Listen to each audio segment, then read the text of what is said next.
স্বাস্থ্যের সনাতন ধারণার সাথে আধুনিক জীবনে প্রয়োজনীয়তার সমন্বয়ে এবং সার্বিক স্বাস্থ্য ধারণায় পণ্যের ব্যবস্থাপনা এবং সামগ্রিক পণ্যের মানের ব্যবস্থাপনা সম্ভব।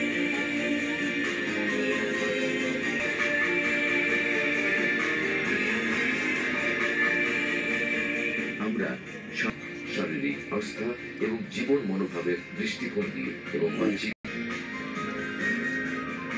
এটি টিএনসির উন্নত মানের জীবনধারা যা আমাদের দ্বারা তৈরি। প্রাকৃতিক উপাদান দ্বারা সক্রিয় হয়, এছাড়াও মানুষ এবং প্রকৃতির মধ্যে সমন্বয় প্রয়োজন। এটি টিএনসির একটি অদ্বিতীয় বৈশিষ্ট্য। টিএনসির উন্নত জীবন মানের সঙ্গে যুক্ত হওয়ার একই সময়ে টিএনসির গুণগত মানই আমাদের গুণগত মান।